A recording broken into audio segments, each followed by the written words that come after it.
இன்றைக்கி வந்து ரொம்ப ரொம்ப சிம்பிளான ரொம்ப டிஃப்ரெண்ட்டான ரவையில் குலோப்ஜாம் எப்படி பண்ணுறதுன்னு பார்க்கலாம். அதுக்கு அடுப்பை பற்ற வச்சு வடைச்சட்டில் 1 ஸ்பூன் நெய் ஊற்றிக்கலாம். இதுக்கு தேவையான பொருள் 1 ஸ்பூன் நெய், 1 கப் ரவை, 1 கப் ஜீனி, 2 கப்பு பால், ஒரு 3 ஏலக்காய், 1/2 லிட்டருக்கு எண்ணெய். இவ்வளோ தான். இது இருந்தாலே இந்த குலோப்ஜாம் பண்ணி முடிச்சிடலாம். ரொம்ப ரொம்ப ஈஸி தான், ரொம்ப டேஸ்டியாக இருக்கும்.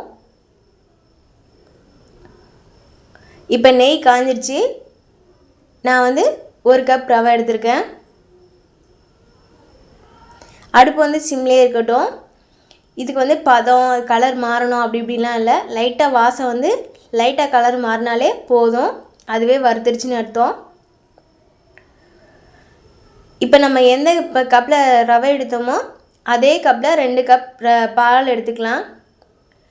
நான் வந்து அந்த கப்பும் இந்த கிண்ணம் கிளாஸும் ஒன்றுங்கிறதுனால நான் வந்து இந்த கிளாஸில் ஊற்றிக்கிறேன். 2 கிளாஸ் பால் ஊற்றிருக்கேன்.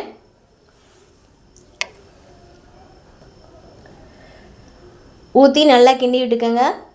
பால் பாக்கெட் பால், பசும்பால், இல்லை காய்ச்சின பால், காய்ச்சாத பால்னு இப்படி எந்த பால் வேணாலும் ஊற்றிக்கலாம், ஒன்றும் பிரச்சனை இல்லை. ஊற்றி நல்லா கிண்டி விட்டுகிட்டே இருங்க.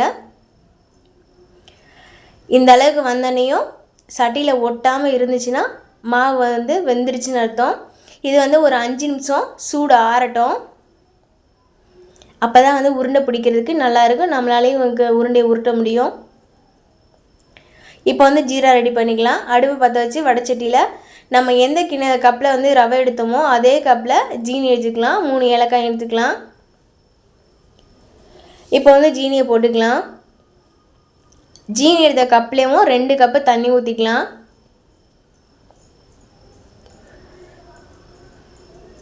நான் வந்து நார்மல் வாட்டர் தான் ஊற்றுறேன், வேறு ஒன்றும் இல்லை.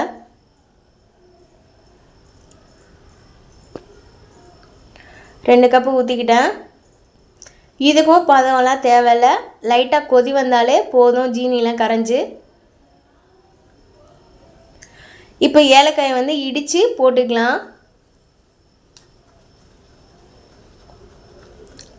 இந்த மாதிரி லைட்டாக கொதி வந்தால் அடுப்பை ஆஃப் பண்ணிடுங்க, போதும். இப்போ வந்து மாவை வந்து நல்லா பிசறி எடுத்துக்கலாம். நல்லா குத்துன்னு குத்தி எந்த அளவுக்கு நல்லா அழுத்தி பிசைய முடியுமோ அந்த அளவுக்கு அழுத்தி பிசைஞ்சுக்கலாம்.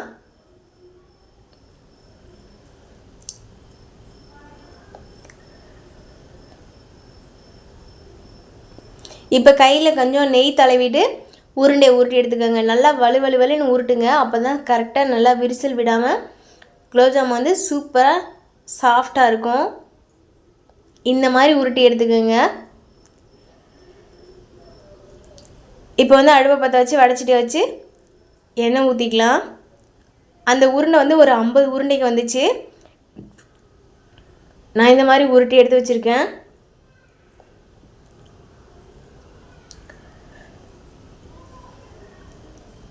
இப்போ வந்து எண்ணெயை ஊற்றிக்கலாம்.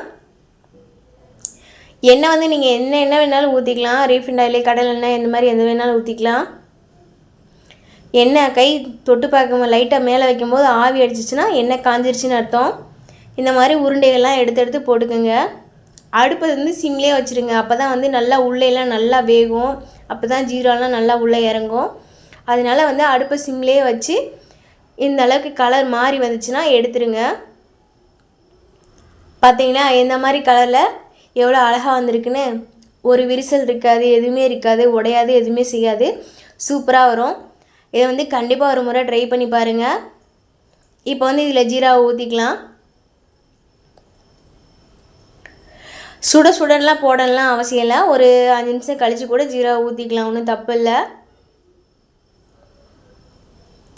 இது வந்து குழந்தைங்க பெரியவங்க எல்லாருமே சாப்பிட்லாம், அந்தளவுக்கு டேஸ்ட்டாகவும் இருக்கும், நல்லாயிருக்கும்.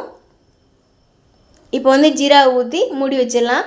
இது வந்து ஒரு 4 மணி நேரம் கழித்து சாப்பிட்டு பாருங்கள். ரொம்ப ரொம்ப சாஃப்டாக அவ்வளோ நல்லாயிருக்கும். கண்டிப்பாக ஒரு முறை ட்ரை பண்ணி பார்த்துட்டு மறக்காமல் கமெண்ட் பண்ணுங்கள்.